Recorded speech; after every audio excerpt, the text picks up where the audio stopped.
Hi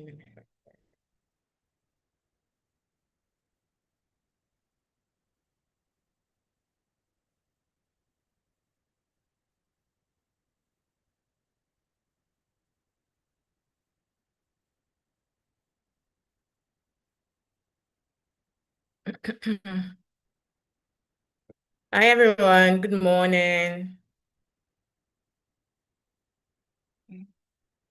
Hey, good morning everybody. Can you guys hear me? Can everybody hear me?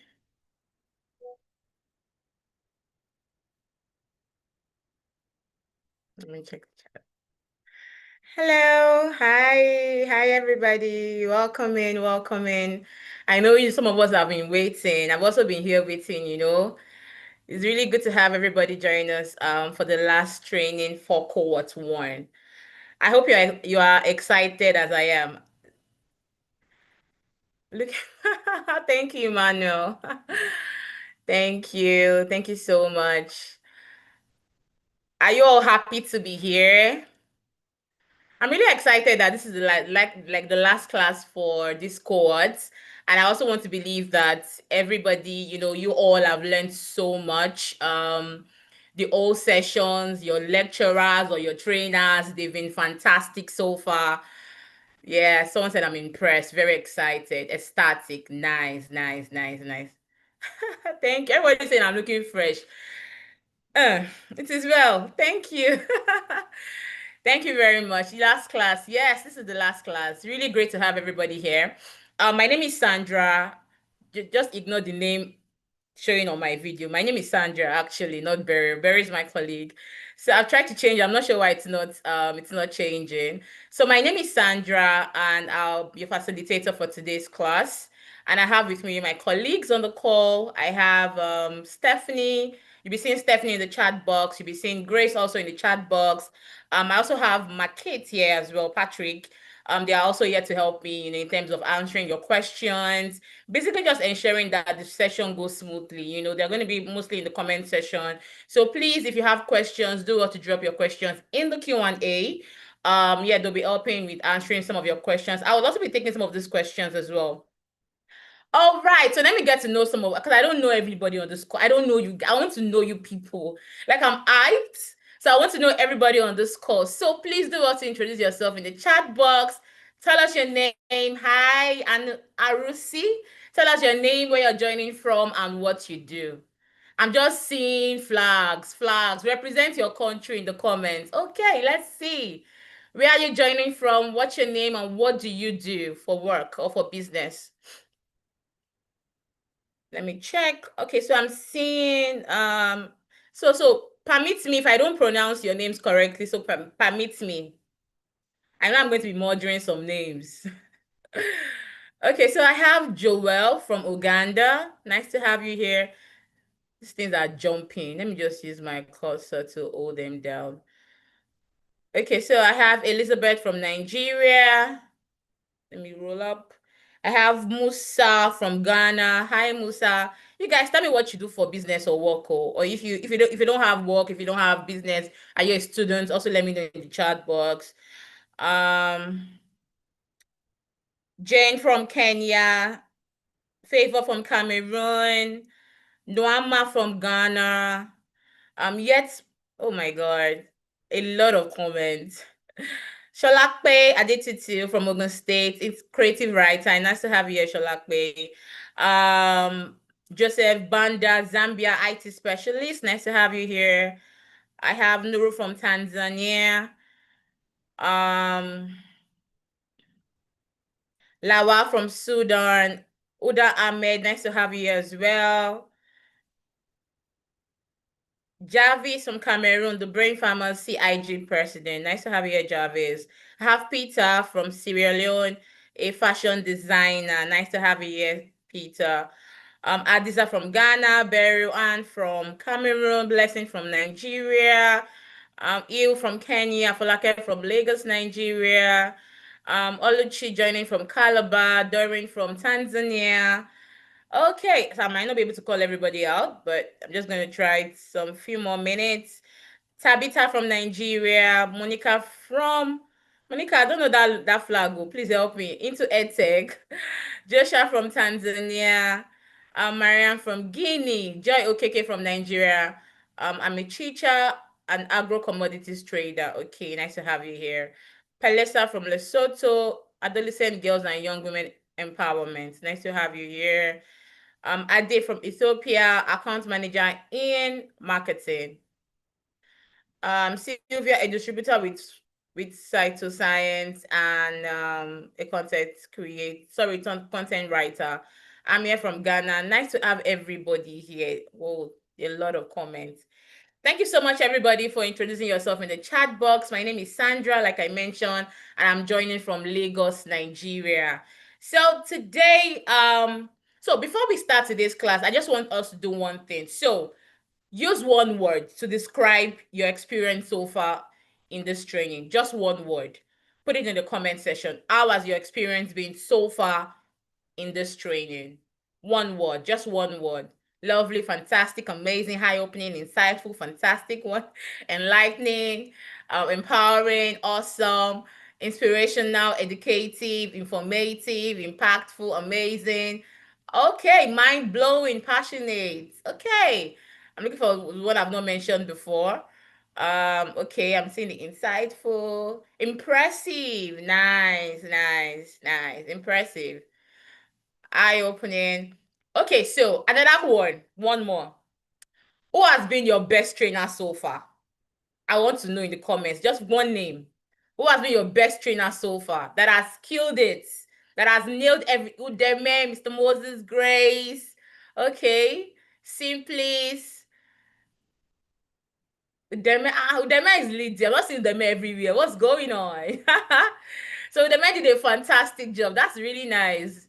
Okay, I see Moses, I see Grace.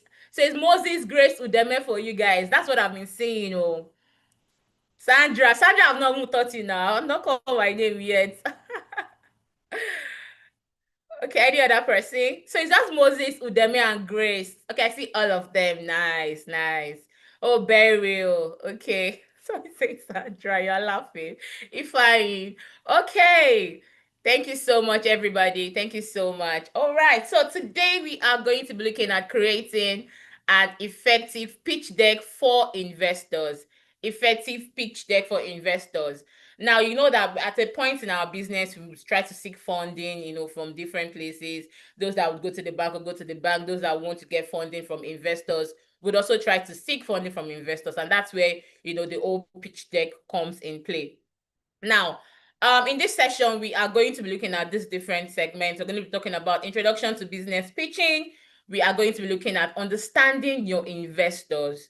And then elements of a pitch deck, crafting your pitch deck, the elevator pitch, pitching exercise, and conclusion. So this pitching exercise, some of us are going to be pitching for us. I'm going to give like maybe one or two. This is the last class, so we're not running anywhere. I'm going to be giving like one or two persons to maybe pitch whatever they've been able to come up with based on what we've learned so far. So please get ready. Those that are not shy, please get ready to show us what you've got. And then the conclusion part. So before I go into today's class, who can tell me what a pitch deck is? Before I go into today's class, who can tell me what a pitch deck is? Thank you, Aderonke. That's very good to know. Thank you so much. What's a pitch deck? Anybody? Just try. There are no wrong answers here. So just tell me something. What do you understand from your own understanding? What do you know a pitch deck is? Business presentation. Okay, thank you very much. I'm trying to pronounce your name, sorry. Short story about your business, only head of the elevator pitch. Okay. Introduction of your business to the people you reach the funding from. Exactly. Thank you very much. Describing your business. Okay. All right. You guys are correct. You guys are correct. Project presentation. Okay.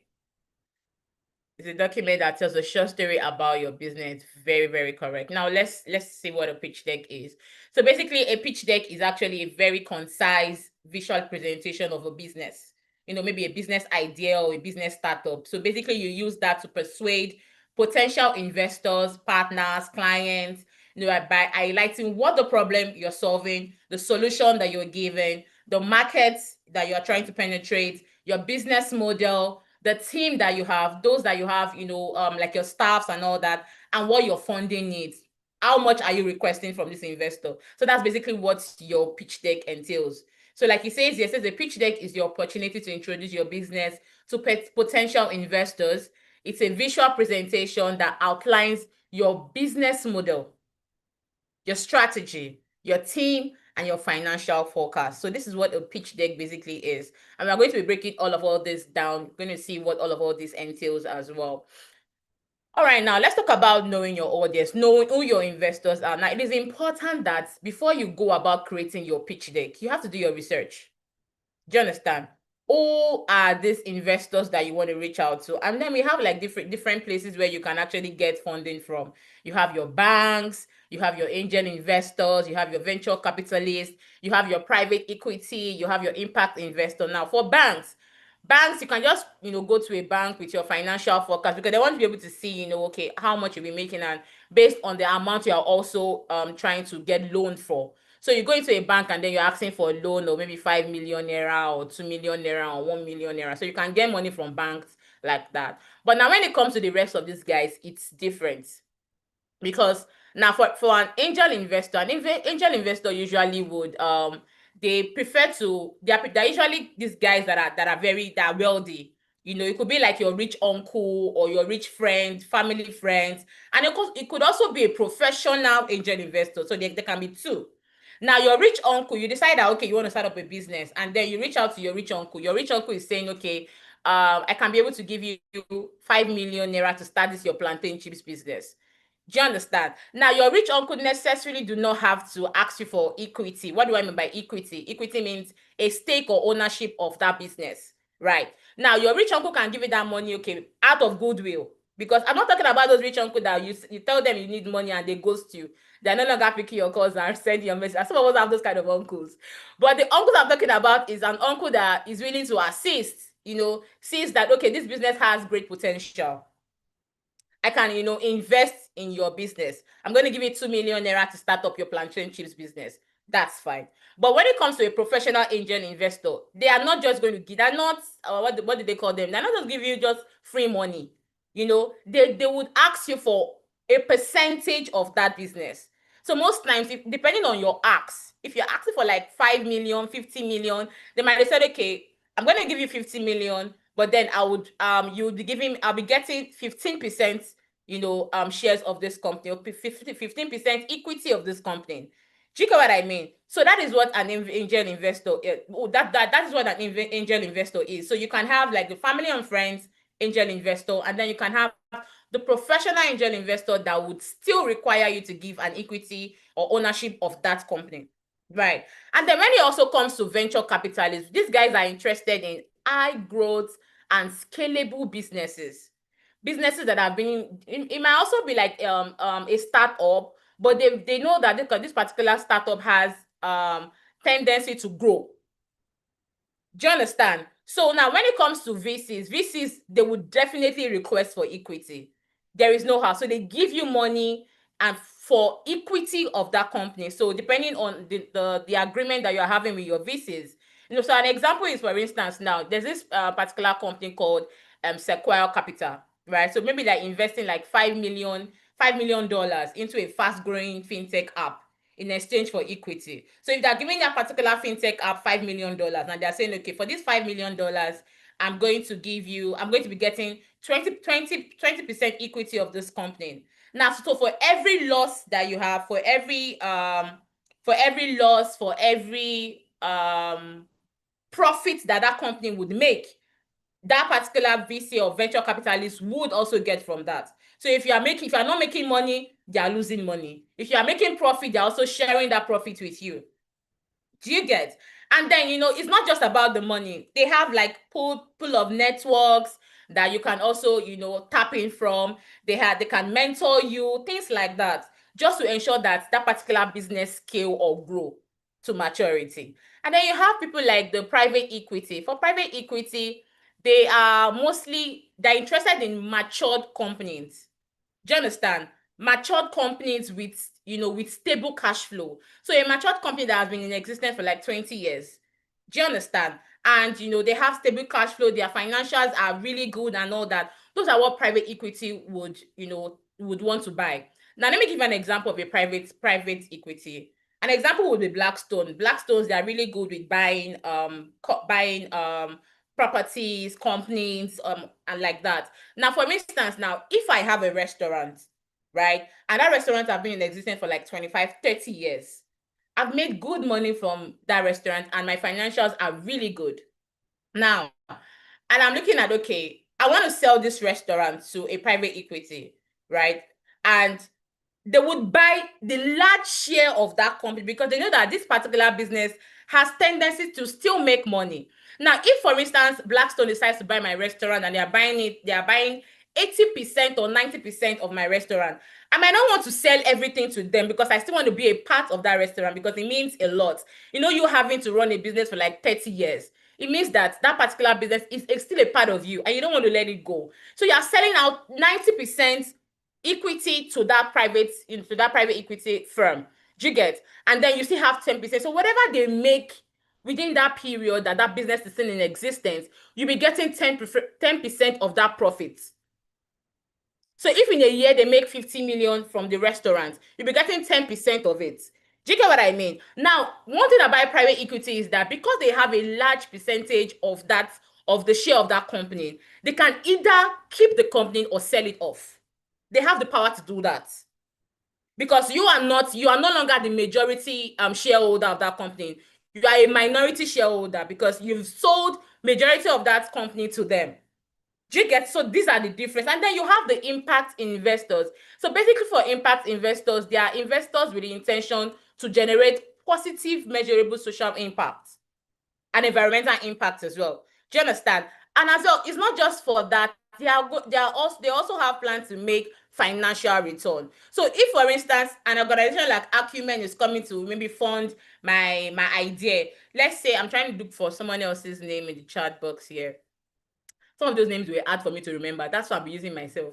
Okay, so I have Naomi. Okay, let's say Naomi has a business, right? And then she does like solar energy. She's a solar energy company, and then she's reaching out to Acumen to say, okay, this is the business that I have, and then she does solar products and all that, right? And for people like Acumen, they prefer to give money that would generate impact and as well generate profits. Now, it's okay. We have these rural communities in Africa where we can, go there, set up our solar lights, let them see how it works. Now, put them on membership basis. So, for instance, now if I put a solar up in a particular rural community, and I'm telling them that, okay, if this light, because they don't have lights now, most of these rural communities they suffer lights, they suffer good water and all that. Now, if I say, okay, this is lights, they've not had lights in years, and I'm bringing solar, Naomi is bringing solar to that particular rural community, right? Now, if Acumen comes to say, okay, we can put solar here, but how then do we intend to make profits from these guys? Now, you can put them on membership payment, so they can be paying money. So while you are trying to, make impact, you're also generating profits from the membership payments that you are offering to the rural communities. And as you grow, you are, reaching out to more rural community to give you, to for you to set up your soul, also for them to give you money in return for membership. Do you get what I mean? So that is what impact investors do. They find a way to impact and as well make profits. So they're not just going to give you money. No, you have to make impact and make profit. It's showing that my network is unstable. Can you guys hear me?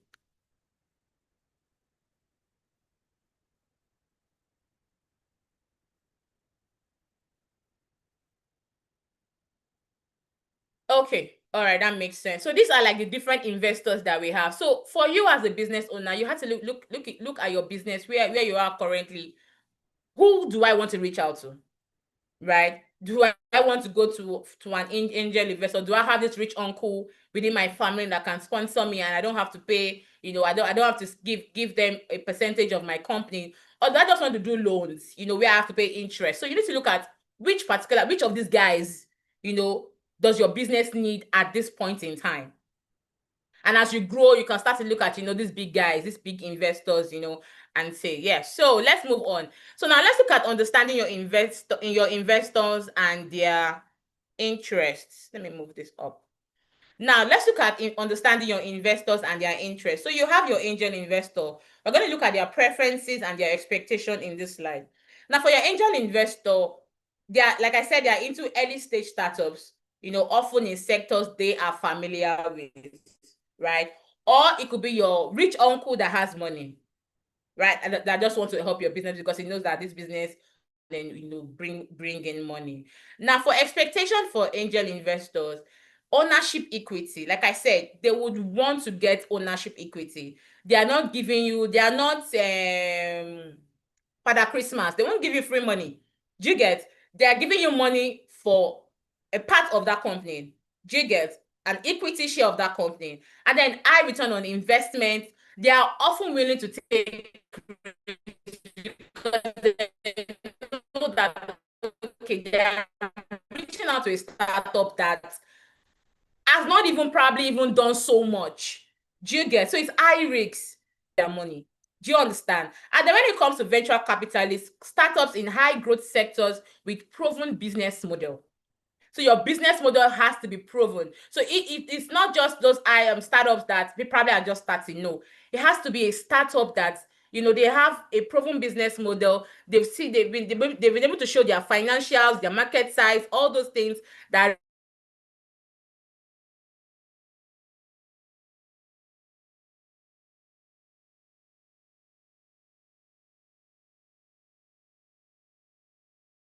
that a VC is going to ask you. An investment often want involvement in. They don't want to just give you money and just wait for. Involved in decision making, strategic meetings, conversations. How do you want to ensure that they get their money back, including profits?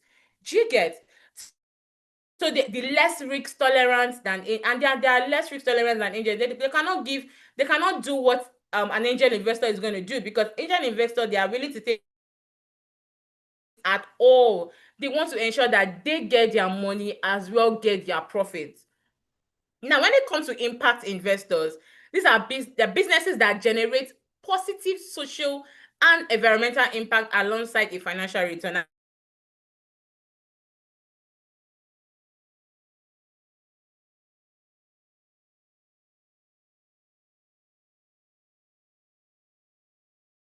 I've already explained what environmental or social return, measurable positive and social environmental expectation. And then for private equity investors, mature established companies with steady cash flow, stable and consistent return on investment, often want involvement in strategic decisions. So they also want to be involved in strategic decisions as well.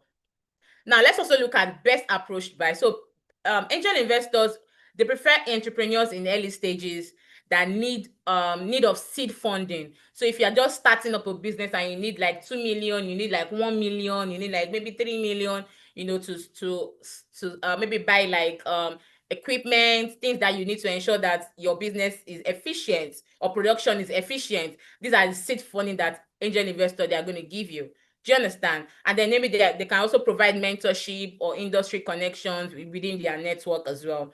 And then for venture capitalists, you have established startups that have a proven business model, right? Proven business model. You have to show them, how are you making money? How are you adding 1+1 to make 5 naira? How are you adding 5+5 to make 10 million? Do you get what I mean? So you have to have a proven business model, are ready to scale and can absorb large investments. So if you are the kind of business that can take in 100 million, 500 million, because big companies, do you understand?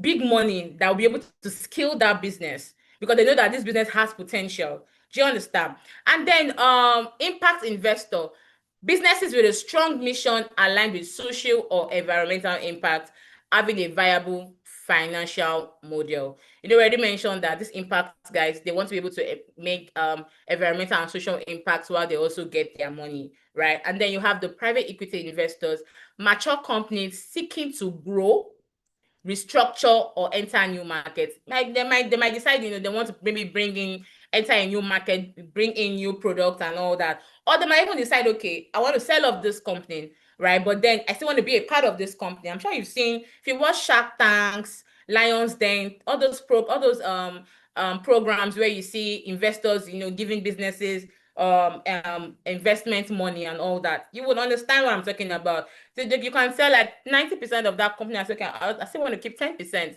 right? And then you sell that company for like $500 million. Do you get, depending on what the size of that business and how much that business has made so far.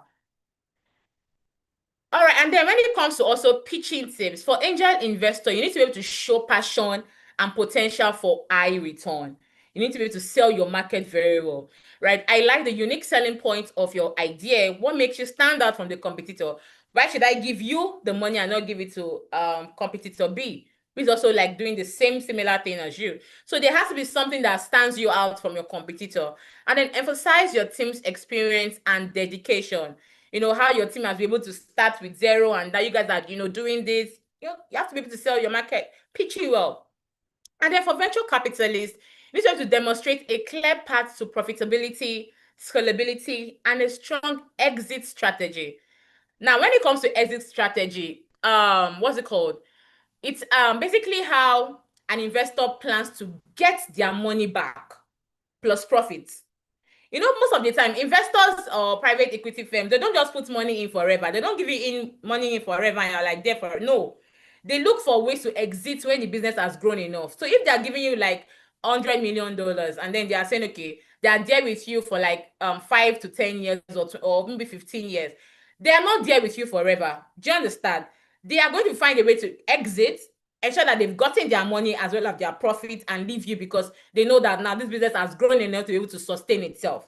Do you get what I mean? So that is what exit strategy means. And then provide comprehensive market analysis, financial projections. And also for the impact investor, you have to be able to clearly communicate your social and environmental impact your business would have. Do you understand? Because don't forget that they are more about impact. So you have to be able to highlight that part and prove your model's sustainability and scalability.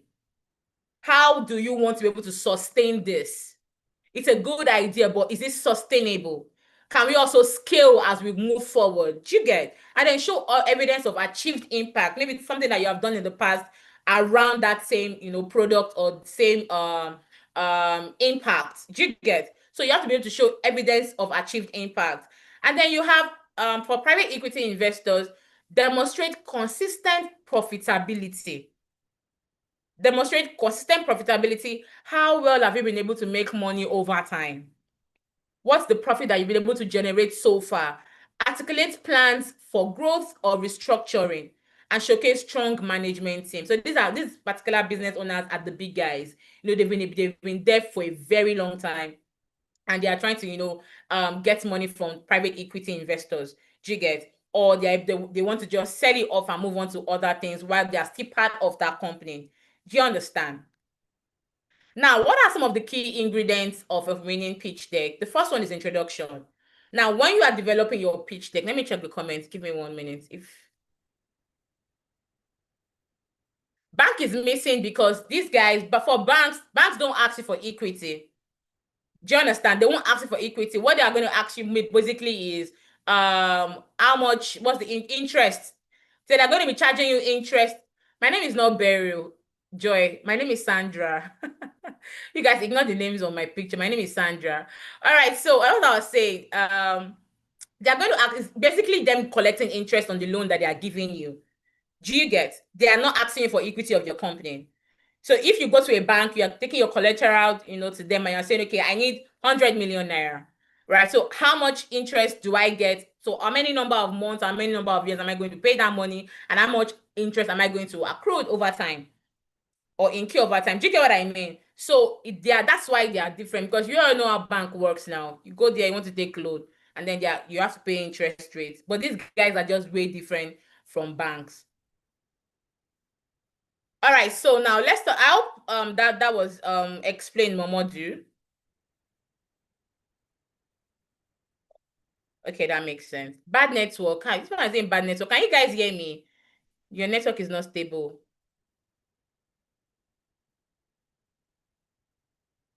Okay, so sorry. Let me see. All right, so I think I'm good. All right, let's go. Now let's look at key ingredients of a winning pitch deck. The first one is your introduction. You need to briefly, explain or briefly profile a brief profile of you and your team, who is involved within this company. Do you understand? So I like relevant experiences and roles. So for instance, now if you have Adekemi within your team, Adekemi, who's Adekemi? Adekemi is the she's the creative director. She's in charge of this. We have Solomon within the team. Solomon is in charge of, so you are profiling yourself as maybe the founder or the managing director, and then the team members and their roles. That's the introduction part. Right. And then for business idea, you need to be able to, give a clear, engaging summary of your product or your service and its uniqueness. Why is this product unique? Oh, we have what's it called? We manufacture hair growth oil. It is the best in town. It ensures that you don't have dandruff or scales or whatever. You need to be able to identify what makes you unique from every other person. And then industry overview, brief analysis of your industry, the industry of your business is currently in, the size and trends. So you need to be able to highlight that part. And then business model and market analysis. I'm going to look at all this as we go into the session. Business model and market analysis. So quick overview of revenue generation. That's how you intend to generate money, your target market, and its potentials. And then for your financials, snapshot of your key financial projections for maybe for the next 5 years or for the next 3 years and all that. So you need to be able to have, your financial projections on your pitch deck. And then the closing. So the closing basically is you emphasizing on your unique value proposition and the investment opportunity. The investment opportunity is the ask. How much are you asking from your investor? And what do you want to use the money for? So these are key ingredients of a winning pitch deck. All right, now let's look at the introductory part of it, the introduction of your pitch deck, presenting your team. So you need to be able to explain who is on your team, their roles, and any relevant experience, Show you why your team is unique, qualified to execute your business plan. So look at this, the bullet points here. It says, highlight key team members and their roles, provide a brief overview of their relevant experience and achievement. So for instance, meet the team. So the slides can be meet the team. And then you have picture of Adekemi there. So Adekemi is creative director. She has been in the tech industry for 10 years. She leads project company, blah blah blah, and she oversees strategic direction. Yeah. Do you get? So that's what you're going to highlight. You're going to highlight each of your teams like that. And then you have your business idea. Now, when it comes to business idea, you have to be able to define your products or your services, right? So what are you offering as a business owner? What is this product? What does this product do? What does this service do? Or what service do you offer? So define that and then state the problem it solves. Now, most of the time, a lot of time, business owners don't really have problems that they are solving with their product or their services. So you need to look at, okay, I run this business. What does this business solve? What problem does it solve? So because for every investor that you reach out to, there has to be problem highlighted, right? What problem am I solving with this business? And then highlight what makes it unique. What makes your product unique? What makes your business idea unique? What makes your service unique? What makes you stand out from the crowd? Please start after this program. I don't get what this person is saying. And now when it comes to an example, let me give you an example. So an example of this is saying, okay, revolutionizing rural healthcare. Now, for mobile app, quick, easy, and affordable healthcare at your fingertips. And then for target market, they are focusing on undeserved rural communities. And unique selling point is bridging the healthcare gap through technology. Do you understand? So they've been able to identify what the problem is and what solution they are providing, and also who their target markets are, and unique selling point, what makes them different from every other person. So that is what you should also do as a business owner. And then industry overview. Let's look at industry overview. For an industry overview, Basically, it provides insight into the market you are trying to enter, right? What market are you trying to enter? The size of the market, the growth, the trends, the key players of that market. So you need to be able to do your research of your industry to gather data. Who are the big guys in this industry? What have they been doing so far? Right? And then present data on market size and growth. When it comes to market size is basically it's a quantitative measure of a market's total sales, right? Or demand for a specific product or service within a given period of time. You get, so you go into an industry and looking at the size, okay, what is this market's total sales that they've been able to record, and what's the demand for this particular product within this market, in a given period of time. So you need to present data on market size and growth. How have people been selling? What are they requesting for this particular product? Do you think that this product is going to, be able to scale or be able to make money or be able to make profits? And then identify key trends affecting your industry. And that's where Google Trends comes in play. You can use Google Trends, trends.google.com. Right? If you go on your browser and you put trends.google.com, you're able to see what people are searching for. What are they constantly searching for? Is there high demand in this particular product or of this particular service within this industry? Or what are the trends? What are those new things that people are beginning to push in, so that you're not left behind? You're able to, also contribute, trends like that into your business. All right. So do you have any questions so far? Please let me get water. 1 minute.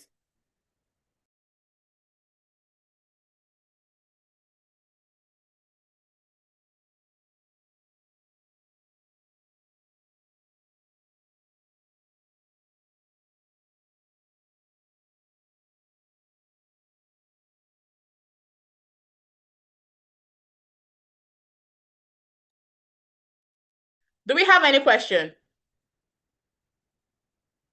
Someone say, can we get a business pitch workbook template? I can try and find that for you. And maybe when I get that, I'll post it for you. Sandra, don't break your neck now. Which neck? How am I breaking my neck? Please explain for us to understand.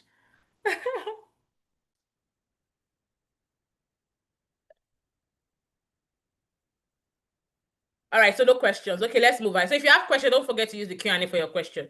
Oh, wait, let me check the Q&A for questions. Hold on, please.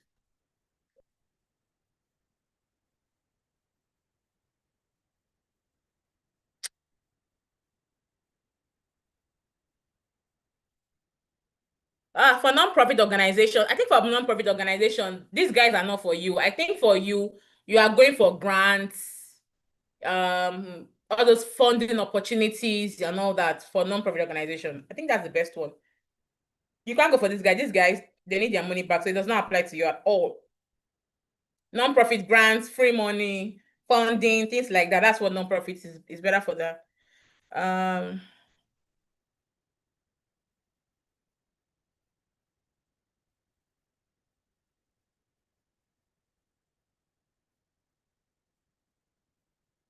Someone is saying, what I meant is, when pitching a project, do you take 5 minutes to pitch your project or business that is example? So this particular 5 minutes one is what you call elevator pitch. I'm going to look at elevator pitch as we go right into the session, right? So elevator pitch is different from this particular pitch. You are in front of VCs, investor or equity investor and all that, private equity investor. And maybe you have about 25 minutes to pitch what you have come to tell them. Do you understand? Because they're going to be asking you questions that you're talking about your financial projection and all that, you're going straight, you're hitting the nail on the head. 25 minutes even a lot, at least even 15 minutes, you should be able to have said what you want to say within the first 10 minutes, something that would hit them, that make them interested in whatever you are offering.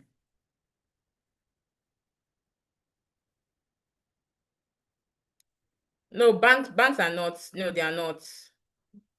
They are not considered that at all. All right, so let's quickly move right into the other part. So now for number 4, which is your business model and market analysis. So understanding your business and market. Now it says that you need to be able to identify your main revenue streams, your main revenue. So what does this mean? How does your business make money? Right? How does your business make money? Because when it comes to a business, you need your business model. How are you making money with these products that you say you are offering? So it could it be that you are making money from product sales? Could it be that you're making money from service fee? Could it be that you're making money from subscriptions or from commission? Do you get? So you need to be able to determine how exactly is your business making money. Now, for example, maybe a bakery's main revenue stream is maybe selling cakes and pastries. Do you understand? Now, a side stream of that bakery might be catering for events. But guess what? The main one or the main source of money generation is the product sales itself.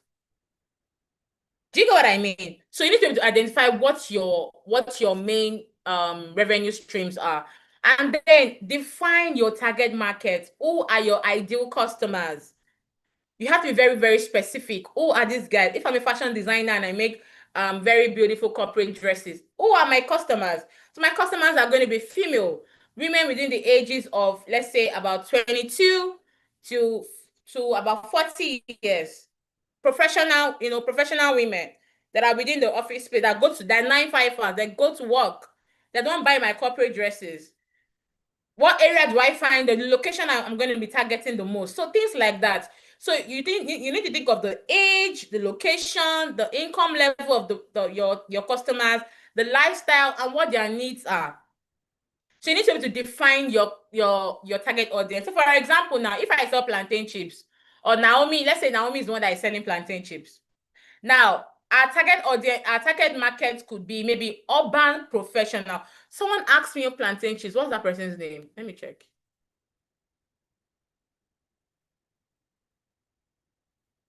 Let me use that as an example. Oh, she's not got here. Okay, so let me just use any name that comes to my mind. So for instance, now if Deborah sells plantain chips, and then she's asking, okay, what's our target audience? For you that sells plantain, your target audience would be urban, let's say urban professionals, and maybe students in Lagos, ages of about 18 to 35 years, who want affordable on-the-go snacks. Do you get? People that can buy your snacks, or even supermarkets that you can put your snacks on their shelves. Do you get? So those are like your target market. And when it also comes to why is your offering needed in the market? So this is all about your value proposition, right? The problem that you solve or the gap that you feel. Do you understand? Now, what's it called now? What makes customers choose me instead of others? It could be maybe better quality. Do you have better quality? My plantain chips, is it sweeter? Do you understand? Is it of good quality? Am I eating it and I'm not testing the oil the oil that they've used for 1 week? Do you know, it stays very fresh and very crunchy. Do you get? Or convenience. Am I doing doorstep delivery? If I have a bakery and maybe I do bread and all that, am I doing doorstep delivery? Is it easy for me to just deliver, to people's doorstep? That's why they are buying from me. They don't need to come to my bakery to buy. Affordability, is it cheaper than my competitors? And then for innovation, is it unique? Is it unique? Is it different from, every other person's own? Something that just makes you stand out.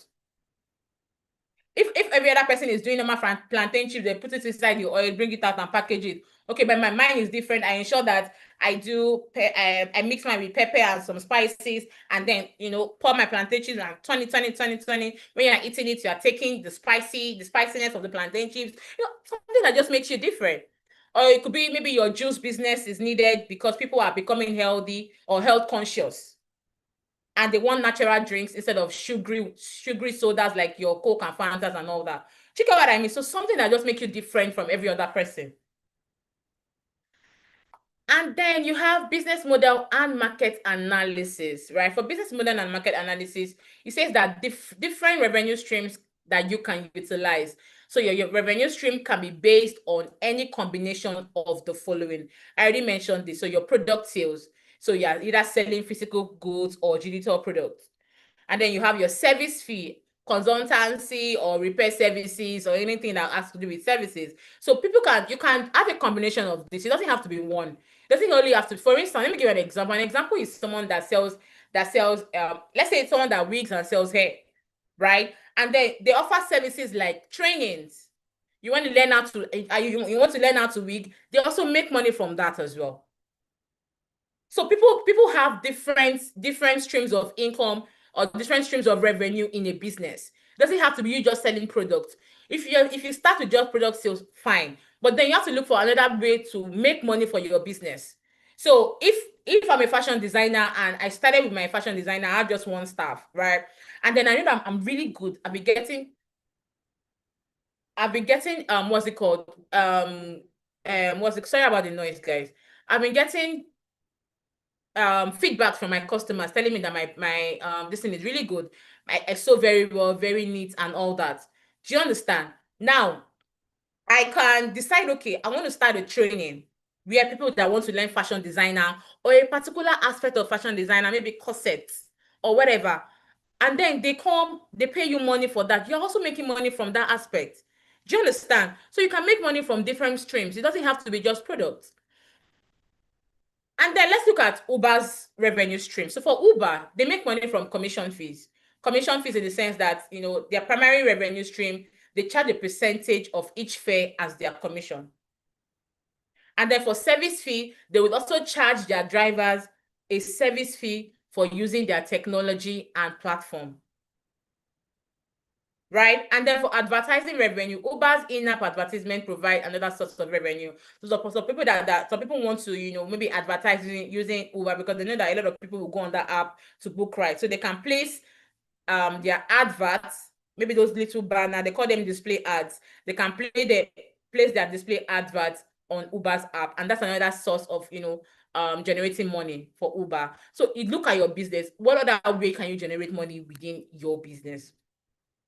And then let's look at business model and market analysis. So say for target market, your target market can be based on any combination of the following. We already mentioned this, right? So the demographics, maybe the women, are you targeting women? Are you targeting men? What's their age range within the age of maybe 18 to 35 years? What's their their geographics, that's their location. Are you targeting residents within urban areas or rural areas? What country? Things like that. Then psychographics, right? The eco consciousness of your customers. Now, most customers, they like eco-friendly products, so it depends on what you're offering. So if your product, if you have customers that like eco-friendly product, you can decide to start to chip in some eco-friendly products into whatever you are selling. And then behavior, are they frequent online shoppers? Are they people that just like all those that just collect to come to your page and give you likes and comments? So you need to be able to determine the behavior of your customers, and then the industry as well. Now let's look at case study for Uber's target market. So for the case study for Uber's target market, you have the demographics. So they're targeting urban commuters of all ages. Urban commuters of all ages. So they are not in your rural communities. You can't see Uber in your rural communities. They're mostly in the urban areas, right? And then for the geographic, residents of urban areas worldwide. That's Uber. Residents of urban areas. And that's why if you notice that some places, even within Nigeria, you can't get Uber there. Yes, you can't get Uber there. It's not everywhere. So they are telling you that most of their residents, most of their target audience are urban commuters. And then for the psychographic, you have the convenience seeking tech savvy customers. So they're not looking for customers that are not tech savvy or that cannot operate basic app.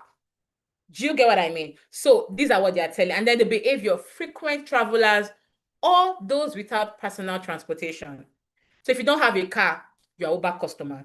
If you are living in urban area, you're Uber's customer. If you are a frequent traveler, you are Uber customer. So if you don't have, okay, say without personal transport, okay, I've mentioned that already. If you are tech savvy, you are Uber's customer. If you want convenience, you're Uber's customer. Do you see that? So they've been able to break down who their target markets are. And then let's look at the market and customers' needs. We're talking about the business model and market analysis. Now, a business model is the plan of how your business makes money, right? So basically, What are you selling? Your product and your services. Who are you selling to? Your target market. How do you make money from them? Your revenue stream. What resources or activities do you need? Suppliers, staffs, distribution, marketing, all of that. Do you get? So for example, let me give you an example with this same plantain chips. All right, so if Amaka has a plantain chips business, right? So we're asking Amaka's business model should be, what do you sell? She sells packaged plantain chips. Who do you sell to? Students, workers, supermarkets. How you make money? How does Amaka make money? Profit margin on each pack sold. And how do you get your profits, right? You get your profit by, for instance, now if Amaka sells, she made about 200 plantain chips for today, right? And then one plantain chips is 500 naira. Amaka will say, okay, maybe at the end of the day, Amaka has sold, let's say, all the 200 plantain chips. She's calculating, okay, 200 times 500. She gets her amount. And then she now comes down to look at what are the costs that I was able to incur today. I'm going to explain as we go, but let's continue. To get to a point, I'm going to break it down for you. Now, we've been able to highlight, okay, what you sell, who you sell, how you make money, and then key resources of activities. So this is what your business model is talking about. Now, for uncovering customers' pain point. Now, for every business model, you have to be able to uncover who your customers' pain points are, right? What your customers' pain points are, rather. Now, you need to be able to investigate your industry and competitors to review potential customers' challenges. And that's where market research comes in play. For every business owner, you have to do market research. You're not just jumping into the market because Nathaniel is doing this business. I think he's making money there and I want to also jump into it. No, you have to also do your market research, investigate the industry. Who are the competitors? How are they making money? How are they getting customers? How are they, keeping up with trends and all that? And then survey, use online tools to directly ask your customers, about their needs and difficulties. What are the challenges? What do they need? So you can put together a Google form, put a few questions there and send it to your customers to better understand what their challenges are, what their needs are. And then you also use user interviews, right? Hold one-on-one conversations with customers. You can call your customers. Oh, hi, ma'am. How are you doing today? Thank you so much for patronizing us over the years. But basically, we just want to have this conversation. It's going to be very short to just understand, or get a deeper insights into your experience with our brand so far. You get what I mean? So you can have that one-on-one short conversation with your customers to just get deeper insights on how, they've been dealing with your brand. And then direct customer feedback, reviews, suggestions. I for one, I love getting reviews from my customers. Do you get? Because I also have a business myself. So for every person that buys from me, I want to hear from you. What do you think about what you just got from me? Right? Because one thing about feedback allows you to make informed marketing decision, right? So if your customer is giving you feedback that are not right, telling you, okay, oh, I think the packaging can be better, or it came in because it came in broken, blah blah blah. So it means that, so if this container that you're using for your packaging is not durable, you have to change it. So you see why feedbacks are very important for a business owner. It makes you to just know change or how do I need to improve. Do you understand? So these are like, ways you can uncover your customers' pain point. And then for business model market analysis, what market needs does your product or service meet? We've already talked about this one already now. We talked about convenience, the home delivery service for maybe if you're doing groceries, you can help people send groceries to people's houses and all that. They don't have to go to the market to do that. That's convenient. For efficiency, software that automates maybe tedious tasks, like how I love my Google tools so much because they help me. Like I don't have to, do even AI now. AI even helps you do a lot of things these days. You don't even need to do so much, and that's very efficient for me. Right. And then affordability, discounted goods for budget conscious customers. But a lot of customers are like, woof, they like, how much is the last price? Okay, can I buy it 10 naira instead of 100 naira? Things like that, affordability, discounted goods and all that. And then luxury. So if you have like premium services for high-end customers, that would also be very good because there are business owners that have, they have this normal product that they sell, and then they have this luxury product. So if you have high-end customers that like luxury things, you can decide to add that to whatever you're having, whatever you're offering. And then you have innovation, introducing new technologies to outdated practices. So you need to be able to, spring up new ideas, new businesses, new products, new services, and all that. All right, so now let's look at market needs met by Uber. We're still using Uber as our case study, don't forget. So for Uber, convenience. Uber provides an on-demand service that can be accessed anywhere, anytime.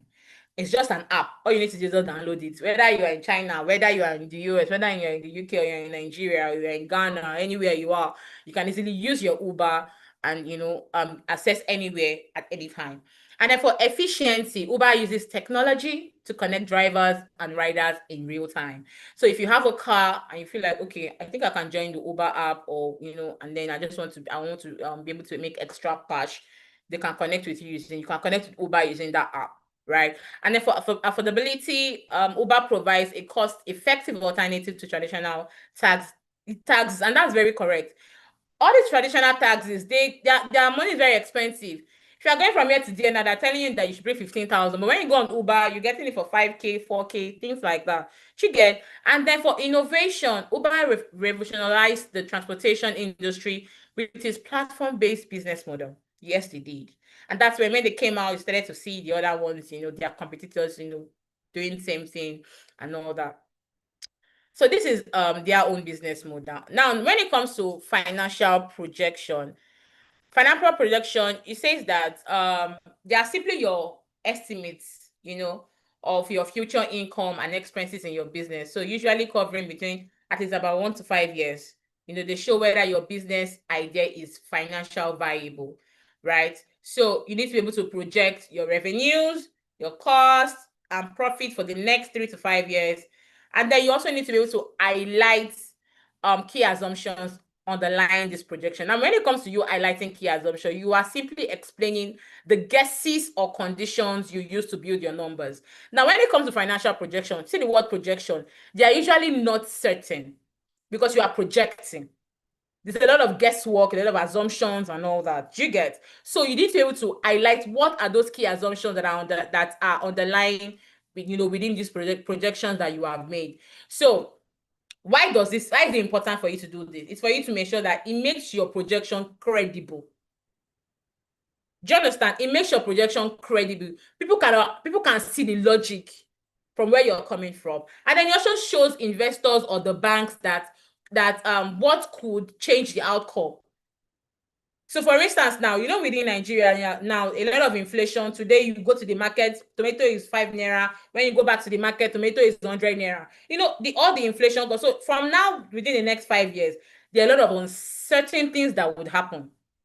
So if you are projecting for the first year, what will happen in the next 3 years, you are not sure. That is why you need to be able to highlight what key assumptions are you using to make your projections. Do you understand? So if you are saying, okay, in the first year, we are going to be making let me give an example now. Example of a key assumption. Now for plantain chips business. So let's say price per pack is 500 naira, right? And then you assume it won't change for the next 12 months, which is 1 year. Now for monthly sales growth, sales will grow 10% every month as you reach more supermarkets. So you are see the way you are highlighting your key assumptions. You have to be able to state it. Don't just say, okay, in 1 year, we'll make 1 million. In 5 years, we'll make 3 million. Break it down. How do you intend to make 3 million? For raw materials cost, plantain cost 100 naira per piece, and prices remain stable, things like that. If there's going to be inflation within the next, you're just assuming what might happen and what might not happen on certain things and uncertain things. You get what I mean? So you need to be able to highlight those. And if you are maybe for instance, you have just within the first year, you have just 2 staff. Okay, in about 3 to 4 years, we might be able to have 4 staffs or 5 staff, that means there's going to be increase in staff. So whatever you are projecting within your finance, explain it, break it down, highlight what your key assumptions are. Don't forget that most of the things you are putting there are not entirely, how do I put it now? Entirely certain. Because guess what? Uncertainties would happen. Inflation would happen. Things would change. So when you have them written out, you can always go back to adjust when these uncertainties happen. Do we understand? And now, when it comes to the financial projection basic, you're talking about your market research, you're talking about your cost projection, you're talking about your profit projection. Now, for your market research, you need to study the market. We've talked about this one already. Identify the average price for your product or your service. So if for instance, you want to like plantain chips business, you are going out to see, okay, what is that market price for that plantain chips business? You need to identify what the average price point is, then who the target audience for that market is, and then the estimated market penetration rate. So you need to break it down while researching your market, because at the end of the day, for your cost projection, you identify all your costs so for your production cost, your operational cost, your marketing and sales cost, all those costs, you will still need to highlight those ones. And then you now get to your profit projection. You now subtract your total cost from your revenue to estimate your profit. Now let's do the calculation. Are we ready? Bring out your calculator, your pen and your jotter. Now for plantain chips business, projection for the first year, we are thinking of selling about 20,000 plantain chips, right? And then for each plantain chips, it is 500 naira for one. Now, 20,000 times 500, how much would that give us? Do the calculation, you people. That'd be like 10 million, right? Now, for 10 million, now you now decide that, okay, we have been able to make 10 million in sales for this first 1 year. That is all your profits. Don't forget that your cost projection is there. What is the estimation of cost that we've been able to incur? So for raw materials, we're able to incur 3 million. For packaging, we're able to incur 1.5 million. For rent and utilities, we're able to incur 1 million. For staff salaries, we're able to incur 2 million. For marketing, 500,000. Now, if you do 3 million, 1.5 million, 1 million, 2 million, 500,000, how much is that supposed to give you? So give you about 8 million naira, right? Now, to get your profit, that's your total expenses, right? Your cost estimation, total expenses. Now, for you to now get your profit will now be 10 million minus the 8 million that you have used for your cost expenses. Profit will now be how much? 2 million. Do you understand?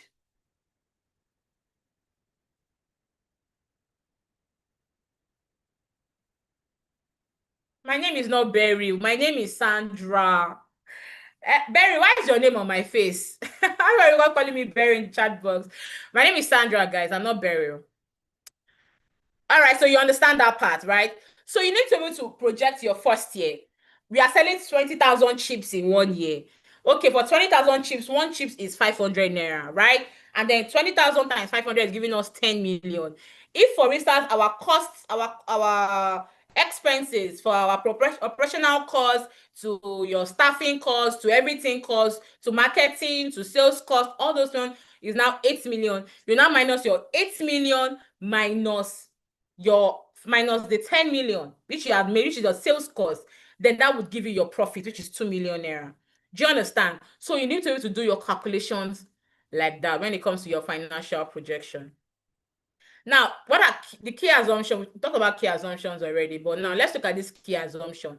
It says the assumption, this can include the conversion rate, customer acquisition cost, and then it says that be conservative. It's better to, now when it comes to be conservative, especially when dealing with an unfamiliar market, now it's better to be on the safe side. When it comes to your projection, do it with caution, because you don't want to overestimate. You're calling numbers and big numbers for the investor, and they're like looking at you like, okay, break it down. Where are these numbers coming from? Do you understand? So tread with caution. So if you are projecting, an example could be our projection assume maybe a conservative market penetration rate of about 1%, an average customer lifetime value of about $300. Just ensure that when you are calling those numbers, you are treading with caution. so that you don't throw yourself under the bus and then you're not able to defend those numbers that you're calling, right? And then let's look at, I think we have one more here. Okay, the investment opportunity. Now for the investment opportunity is your ask from your investor. What does it mean by ask? Ask means how much investment are you seeking? Right? How much are you looking for? What do you want to use the funds for? It says explain how the funds would be used. I like the expected outcomes or milestones you aim to reach with this investment, right? And outline the potential return for investor. So if, for instance, you're asking your investor for 50 million or 100 million, that's your ask. Now, you need to be able to break down your 100 million. You see, break it down. How do you intend to use this 100 million? Because they want to see what you want to use their money for, right? Now, the 100 million, okay, we are going to be buying, for instance, now, if you are into baking and all that, want to get mixer is about 5 million, you want to get this one, maybe oven is about 10 million, you want to get this for staffing, for more equipment, things like that. You need to break down that money, right? What are you going to use the money for?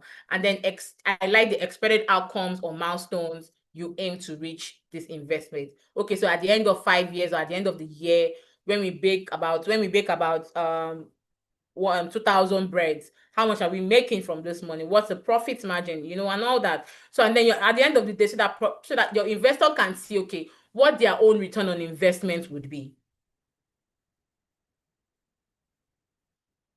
Any questions, my people?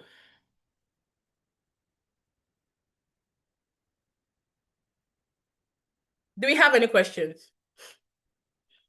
I know my colleagues are doing amazing in the Q&A section, but let me just go check.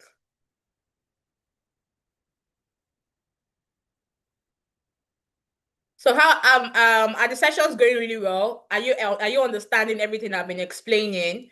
Or someone says as clear as a diamond. Amazing. Okay, that's what I want to hear.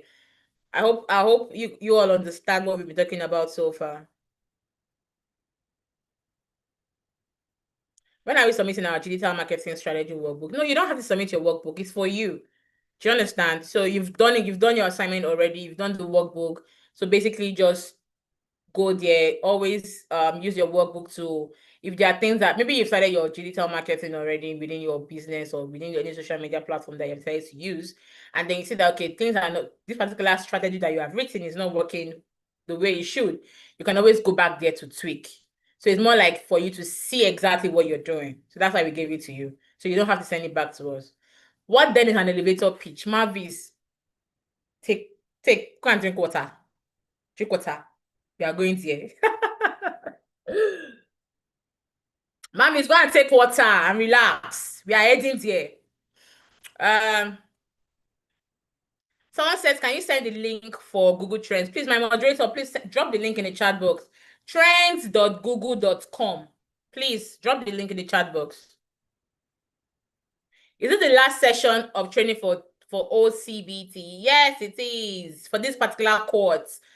Then we start the next cohort next month for the cohort 2 guys. Not you guys anymore, right? So for this cohort, yes, this is the last class. Okay, so that's all the questions though. Very insightful. Okay. Now let's go to where everybody has been asking, elevator pitch, elevator pitch. All right, let's go there. We're gonna go there now. All right, guys. I see all your comments in the chat box. Thank you so much. Thank you, thank you, thank you. All right, now, before we go to the elevator pitch, just hold on. So now let's look at the visual representation in your pitch deck, right? So when it comes to pitch decks, let's avoid writing plenty text. Use visual representation, right? So for what's it called? For visual representation of data, for instance, like your financial projection, anything that has to do with data. What do I mean by data? Numbers. You are going, okay, in Africa, 20% of Africans are these, all those data projection. Please use graphs or charts. Avoid writing it because it does make your deck just looks very texty. So just use touch to represent whatever numbers you're talking about, whatever data you're talking about. And then use images. Use high quality images to create emotional engagement and reinforce your brand identity. When it also comes to brand identity, when it comes to those decks, for every business owner, you have to have your brand color. I'm sure you guys learned that within your digital marketing class. So you ensure that your brand color reflects in your pitch deck, right? Just the way if you are seeing my deck so far, you'll be seeing that there's this maroon color, there's this orange color, and it has been consistent so far. So for you as a brand, you have to have your own brand identity, your brand logo, your brand colors, and all that. It has to be represented throughout your pitch deck, right? And make sure you use images that are relevant to your content. Don't go and put one image there that you're talking about something else within your pitch deck. So ensure that it is relevant to whatever you are saying, right? And then consistency and clarity in your pitch deck. Consistency, maintain a consistent design throughout your pitch deck. I just talked about consistency now. So ensure that whatever design you are using, you are maintaining it throughout your pitch deck. And then use the same fonts, colors, and style to present a cohesive brand image. Don't forget that. And then for clarity and simplicity, make sure your message is easily understandable. Keep your language simple and straightforward. Avoid industry jargons. Make sure your message is easily understandable, even to those unfamiliar with your industry, right? So keep it simple and short. Now, for the pitch deck, do's and don'ts. Know your investor.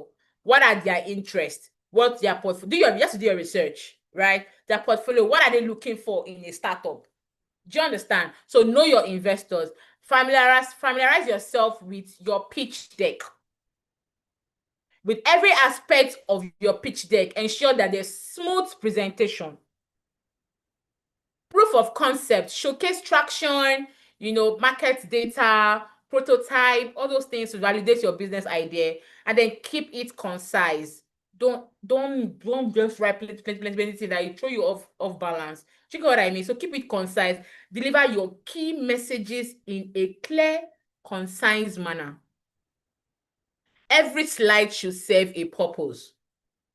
And then end with an ask. What do I mean? When we talked about ask, what did we say ask is? Put it in the comment section. What do we say an ask mean? I want to know. Put it in the comment section. And then for don't exaggerate claims. Stick to facts. Because you've done your research, so you have to stick to facts. Investors appreciate authenticity and transparency. So you have to be as transparent as possible. Don't use complicated jargon. Don't overwrite things that you say you don't even understand at the end of the day. You will now start to, mistalk. Do you get what I mean? So don't use complicated jargons, and don't push your pitch. Take the time to explain ideas clearly. Speed can lead to confusion. Don't be too fast to talk. Now, this is not elevator pitch. I'm talking about proper pitch deck. Do you understand what I mean? Don't be too fast, and then you start to get confused on what you're supposed to say. Don't rush your pitch. Don't neglect the Q&A. Be prepared for questions. Ask them, do you have questions? This is your chance to show depth of knowledge about your business, because most times, even when you are pitching, you might not be able to say something, but when they start to ask you questions, or you ask them to ask you questions, you can go in depth and give more details about that particular thing they're asking. And then don't forget your passion. Passion is contagious, right? They need to be able to feel that passion when you speak. You're passionate about, when someone's passionate about their business, when they speak, you know that this guy is very passionate about this thing. Do you get it? So don't forget your passion. And then this is an example of a good and bad pitch, right? I want to show you a good pitch and a bad. So this is an example of a bad pitch. No image. It's very texty. You're just there. You need to be able to add images. See, no design, nothing. Do you understand? So it's just too wordy, no visual aids, no data reference, which is bad. So this is an example of it. So for someone that will now come and prepare pitch, I'm going to prepare pitch deck for me, and then you come and give me this thing, I'm going to do copy and paste for me and just send it to me. Doesn't make any sense. Do you understand? So this is an example of a good deck, a good pitch deck, right? You see pictures. This is for Airbnb's pitch deck. You see that they're able to use pictures from their Airbnbs. See the icon representations, the data representations, the numbers, images. Things like this. This is how it should look like. Beautiful, straight to the point, concise. not too texty. Do you understand? So now elevator pitch. Let's talk about elevator pitch quickly. So an elevator pitch basically is it's concise, engaging speech designed to spark interest in your business. So basically, it just means that if, for instance, you are at 4 Points by Sheraton, right, and then you enter the elevator and then you saw Tony Elumelu. Now, Tony Elumelu is going to the 5th floor while you are going to the 7th floor, but you have within about 3 minutes to speak to Tony Elumelu about your business before he gets to his 5th floor. What are you going to see? That's what we are going to. That's elevator pitch. So you have 3 minutes to pitch your business to a Tony Elumelu in the elevator before he gets to his floor. Do you understand? So that's what it means. So you have some time. Sometimes you don't even have up to 3 minutes. You have about 30 seconds to just hit the nail on the head. You have about 1 minute to just hit the. Do you understand? So that is what a pitch elevator means. Now let's look at the elements of a pitch elevator. An elevator pitch rather. Introduction. Who are you? What are you? What's your business all about? Problem. What problem are you solving? What solution are you bringing to the table? What's your unique selling point? What makes your solution unique or superior to others? And then the call to action, question. So you need to be able to prompt to continue the conversation. Keep them wanting for more. That's what it means. Oh, can we have this conversation? Can we continue this conversation somewhere? Oh, this is my card. Can we meet? You have to keep it. You have to keep them wanting for more. Do you get? Now, tips for crafting your elevator pitch. Keep it concise. Aim for 30 seconds to 2 minutes. Start with a question or a compelling fact. Do you know that in Nigeria, about 37% of people, blah, blah, blah, blah, you've done your research and you're keeping it together. Do you get what I mean? I prefer to start with a question because it keeps the momentum, like it keeps the conversation going. Do you know that? Hi, my name is, I run this. Do you know that? Do you get? So start with a question. It's really good to start with a question. It also helps, the conversation goes smoothly because you're trying to also bring in a data to back your question. And then practice. The more you practice, the more natural your pitch would feel. So practice makes perfect. That's not what they say. Stand in front of the mirror. Say it to yourself. Keep saying it. Record yourself. Watch yourself. Send it to somebody else to give you their advice. What did they think about this? Get feedback. Call to action. End with a call to action or a question to encourage further interaction. I already explained what that means. Now, an example of elevator pitch. Introduction. Hello, I'm Fatima, the founder of AgriHelp. Did you know that? You see what I said? Did you know that over 70% of small-scale farmers in Kenya have no access to modern farming technologies, which results in revenue loss of 10 million Kenyan shillings each year for farmers? That person will be that kind of question. The person wants to know more. Like, really? Tell me more. Do you get it? And then solution. So AgriHelp is a mobile app providing affordable, user-friendly farming technologies and expert advice to these farmers. Unlike other apps, AgriHelp is designed specifically for the African market, considering local languages and offline usability. Unique selling points, don't forget. Their unique selling points now is the fact that they have, unlike other apps, they've been able to design specifically for the African market, considering local languages. So if you speak Swahili, if you speak one other Igbo, Yoruba, you can use. Do you get what I mean? And offline usability, so you don't really need data to be able to use that app.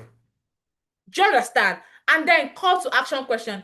Would you like to join us in revolutionizing farming for thousands of small scale farmers? You've dropped it. So he wants to know more about what you have said. You didn't give, so you've given little, but a lot of what you are doing, right?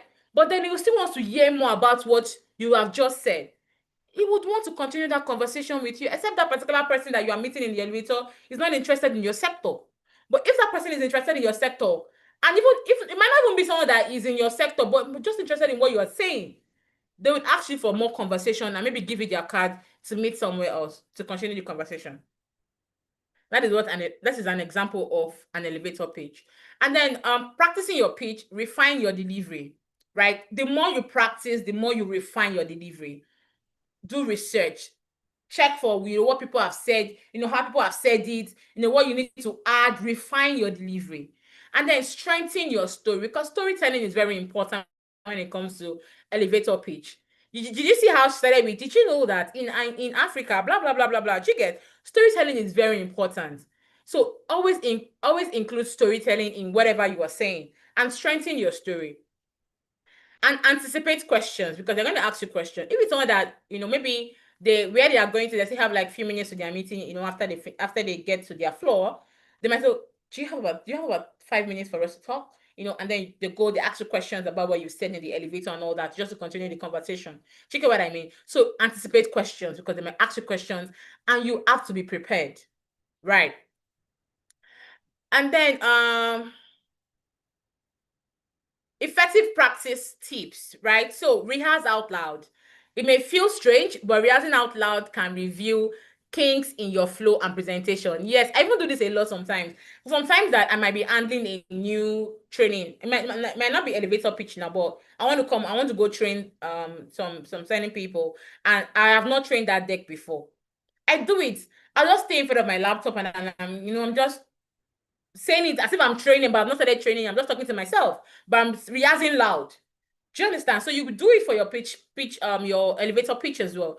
Rehearse out loud, time yourself. So keep track of your timing. You can put a timer and see how much time you have spent, so that you keep refining it to you're able to short it down to about 2-3 minutes, even down to 30 seconds.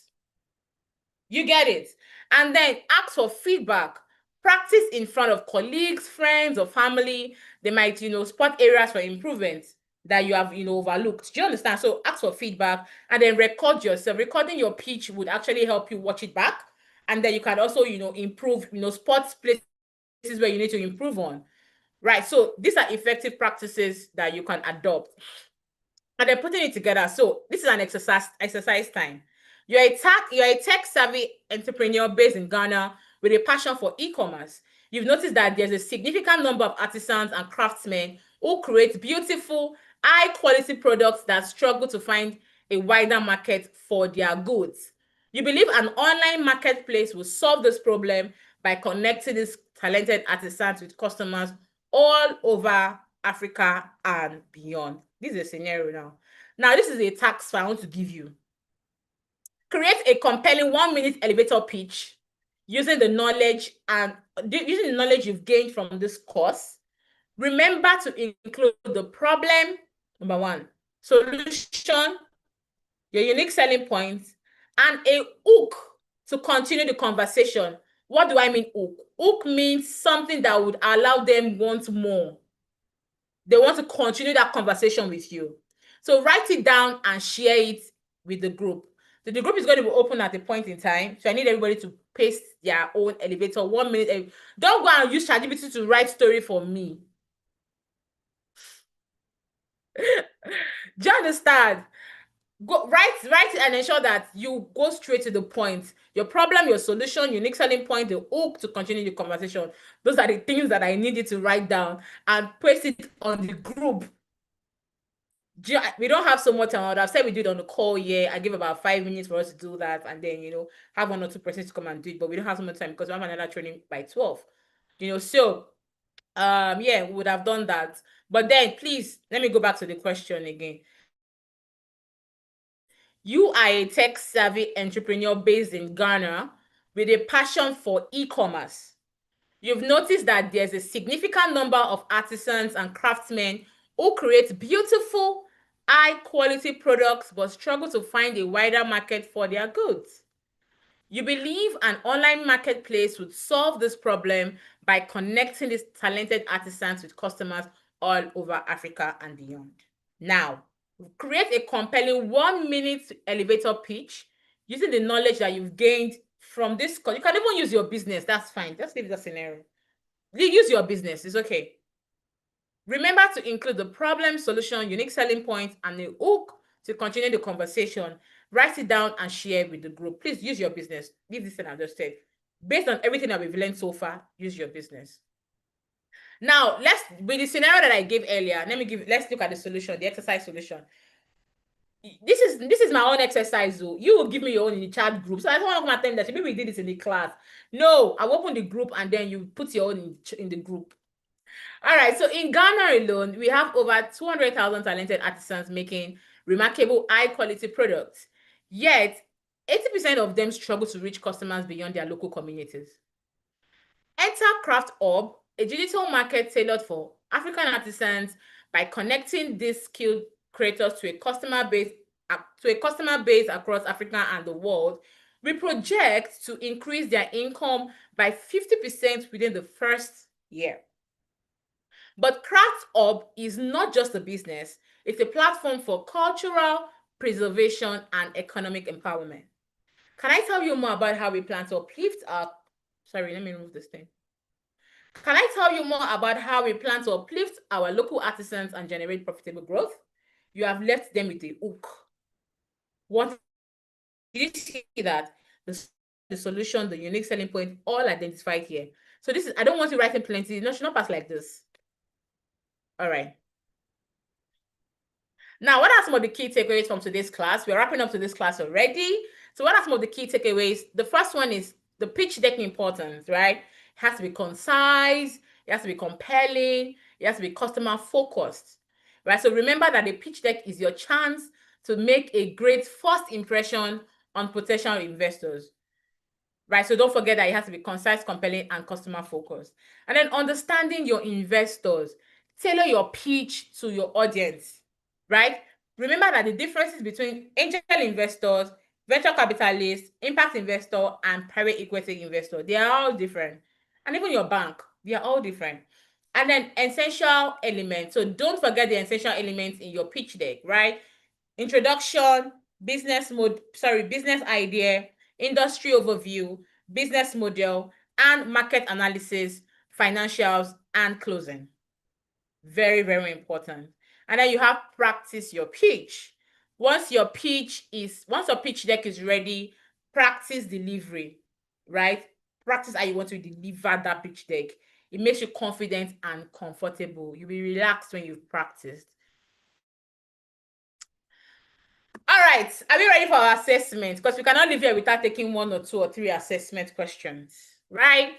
So are we ready for assessments?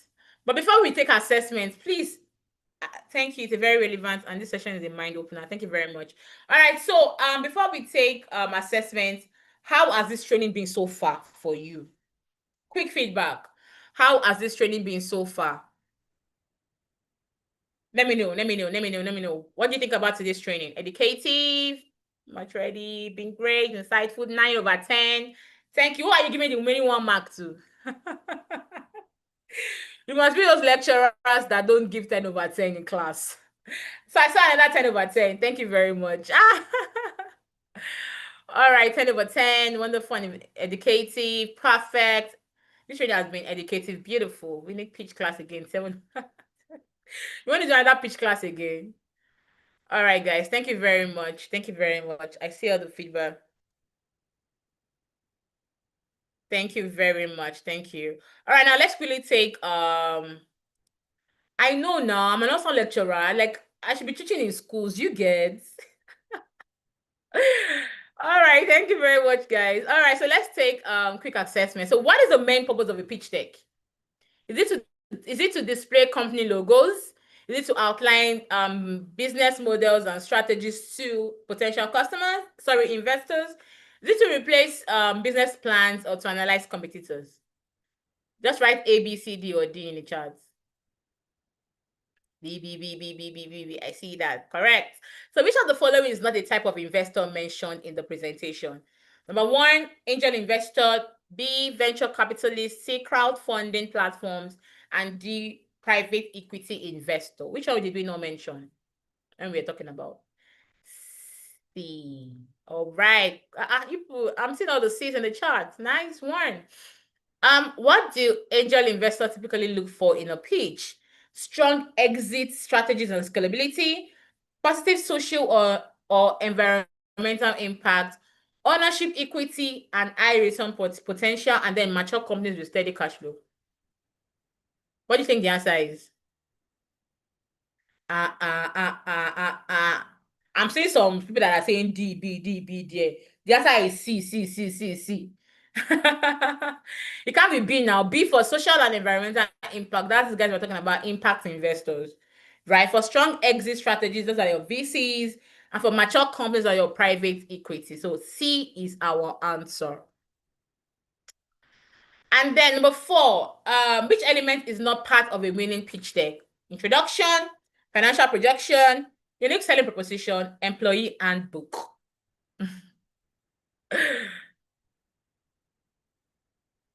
D D D D D D D D D D. I will say C now. D D D D. Correct, guys. Thank you. And so, what should be included in the introduction section of a pitch deck? Financial goals, roles, and relevant experience of the team, advertising strategies, revenue streams. So, what should be included in the introductory? Look at the question very well. What should be included in the introduction section of a pitch deck? Is it your financial goals? Is it the roles and relevant experience of the team? Is it the advertising strategies? Is it the revenue streams? B B B B B B B B B B B B B. So if you chose B, that's your correct answer.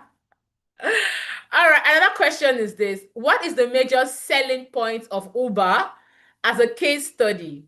Is it low price only? Is it providing luxury rides exclusively? Is it revolutionizing transportation with a platform-based model or limiting services to urban areas? What do you think their unique selling point is? See, see, see, see, see, see, see, see, see, see. Correct, guys. Correct, correct, correct, correct. Okay, we have few more questions. What are financial projections in a pitch deck used for? Displaying past financial losses, providing estimates of future revenues, expenses, and profitability, replacing market analysis, avoiding discussions about funding needs.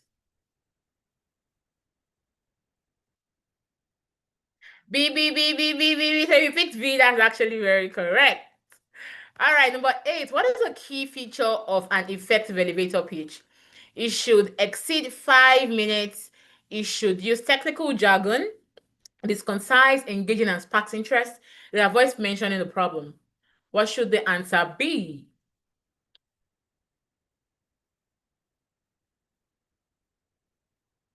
The answer is C. Very correct. That's very, very correct. And then we have, what is one of the primary benefits of being customer-centric? What is one of the primary benefits of being customer-centric? Drives innovation and growth, reduces production costs, increases market segmentation, removes the need for market research.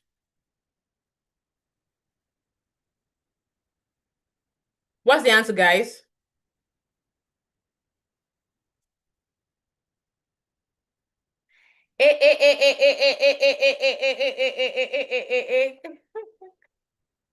Oh yes, thank you so much, everybody. Woo, it's been an amazing time with you guys. I really enjoyed myself training. And I hope that you all also enjoyed the session. You learned something new. It was insightful, and then you are going back, to implement some of these things that we've spoken about. Thank you so much to my colleagues on the call, with answering the questions and ensuring that the Q&As were tackled. I appreciate everybody. Thank you so much and enjoy your day. Bye, guys.